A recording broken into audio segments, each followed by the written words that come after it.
Prezidentimizning yakka tartibdagi tadbirkorlar hamda o'zini o'zi band qilgan shaxslar uchun qulay shart-sharoit yaratish chora-tadbirlari to'g'risidagi qarori soliqchilar tomonidan keng targ'ib qilinmoqda. Viloyat soliq boshqarmasi xodimlari Qo'rg'ontepa tumanidagi Eko-bozor savdo kompleksida savdo va xizmat ko'rsatish bilan shug'ullanayotgan tadbirkorlarga yangi qarorning mazmun-mohiyatini aniq misollar bilan tushuntirdilar.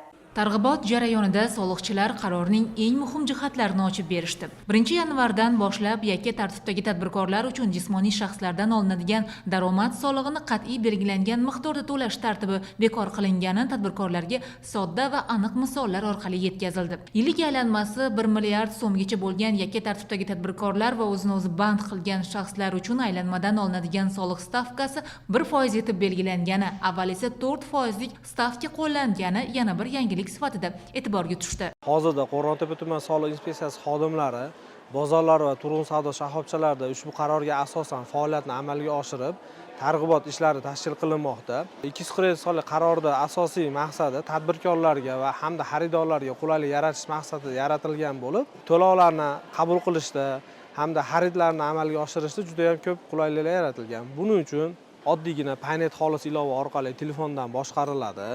QR kod orqali, NFC orqali to'lovlar amalga oshiriladi.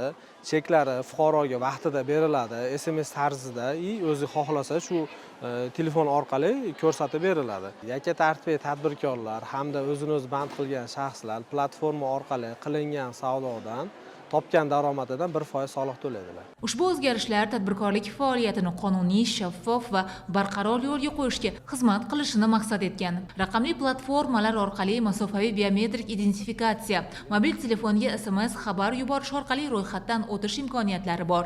Bu tadbirkorlarni davlat ro'yxatidan o'tkazish jarayonini ancha yengillashtiradi.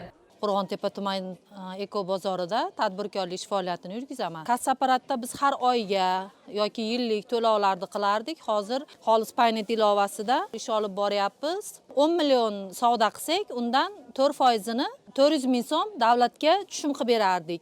Hozirgi yangi chiqargan qaror bo'yicha 10 million so'm savdo qilsak, biz 1%ni 100 ming so'mini davlatga tushum qilyapmiz, 300 ming so'mi o'zimiz yonimizga qolyapti. Bizga qulayligi shu. Shuningdek, raqamli platformalarda elektron hamyon ochish imkoniyatlari ham tushuntirildi. Bu orqali daromadlarni qabul qilish, xodimlar va davlat organlari bilan hisob-kitoblar yuritish, soliqlar va boshqa majburiy to'lovlarni amalga oshirish mumkin. Ushbu elektron hamyon bankda ochilgan hisobvaroq bilan tenglashtiriladi, dedi soliqchilar. Dehqon bozorida tadbirkor bo'lib, ish faoliyatimni yurgizaman. Bizga qulay tarafi QR kodni ko'rsatsak, tezroq telefondan urib yechib olishi va bizni vaqtimizni tejash.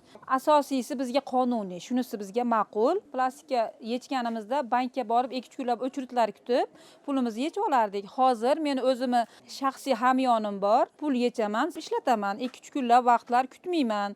Masalan, chek so'raganlarga ham chiqarib ko'rsataman. Targ'ibot tadbiri davomida soliqchilar tadbirkorlar bilan muloqot qilib, ularning qonuniy huquq va manfaatlarini himoya qilish mexanizmlarini tushuntirishdi. Soliq hisobotlarini elektron shaklda yuborish, onlayn xizmatlardan foydalanish tartibi ishbilarmonlarning bilimlarini yanada boyitdi.